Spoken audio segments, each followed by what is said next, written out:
Hey, John Rule, Hey. what day is it? Monday the 14th of November. 2016. Let's see, a 2016. woodpecker and then some veterans. Woodpeckers are active.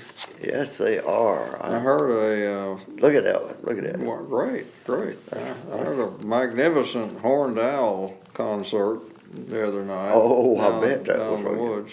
And now we got some Yes. Vietnam vets, Yeah. and they were out enjoying free lunch. And I had a free lunch myself that day. Well, that's But I good. went to two different places to get You're a a few growing pictures. boy, you need it. Yeah. And there's been Mr. Blackwell, and here's another Blackwell sitting over there behind him. And this was at the one of the restaurants on North College. Uh-huh.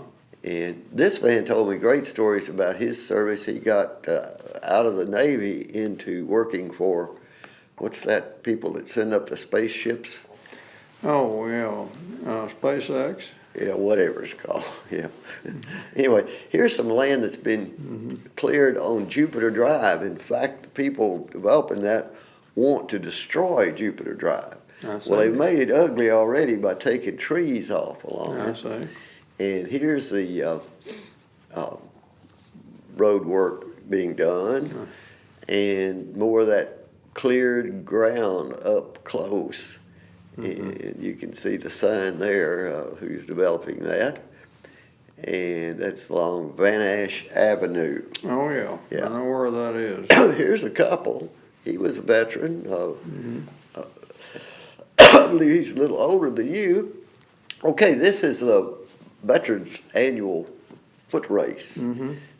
Raises money to enlarge the National Cemetery. All right. It's planned and supported mainly by the Regional National Cemetery Incorporation and those who choose to donate.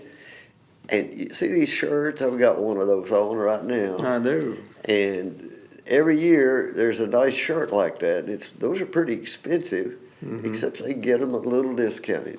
Well, But something. the entry fee of $25 beforehand or $30 on the day of the race, Yeah. it wouldn't cover one of those shirts. So Well. it's what we've got here is a very neat event that does raise money to build buy more land for the National Cemetery to increase its size. And we'd like to imagine, well, there's Gary Culp. Notice he's wearing his Arkansas shirt on that day, and we'll see him working on something in a different outfit the next day, just down the street. He's just a little older than I am, 76. And you can see RNCIC on that man's shirt on the side. Yeah. And this lady ran. No, wait. I think she's the videographer for the university Oh, that was getting some video. And I got that's great. 4 lengthy bits of video from that race.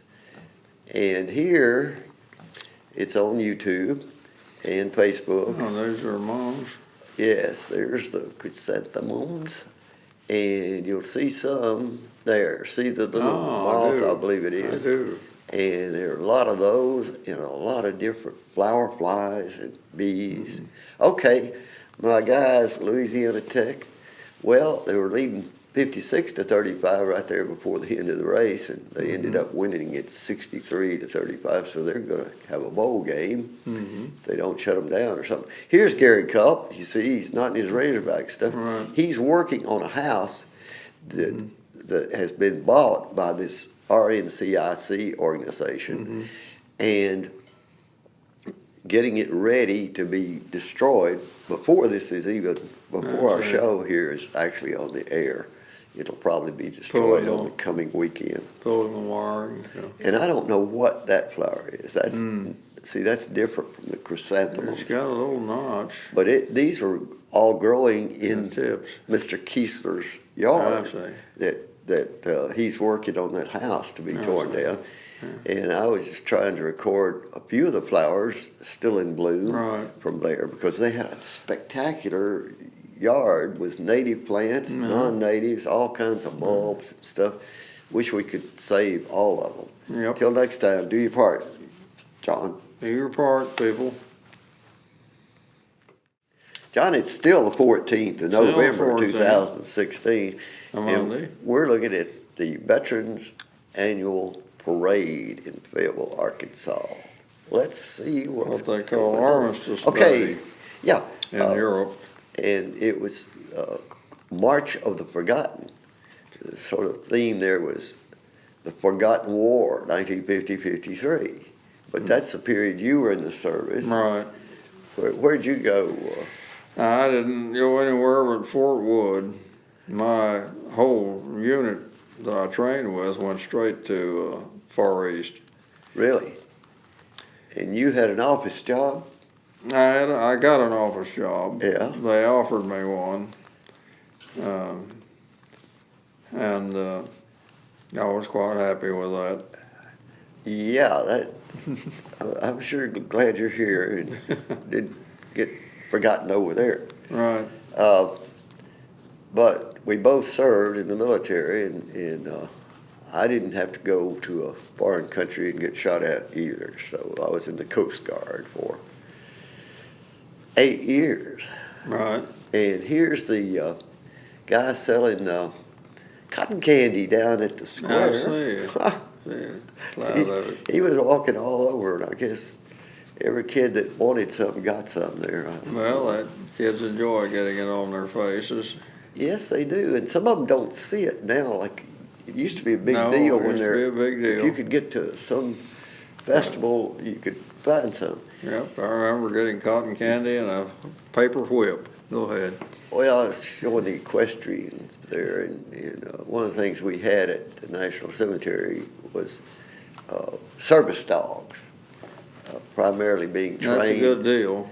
For the military guys who've lost limbs and have real serious problems. Now, there's a veteran I know is older than you, and I can't remember what his name is, and there's just a bunch of people up there waiting for it to start. And you know what I do on these things?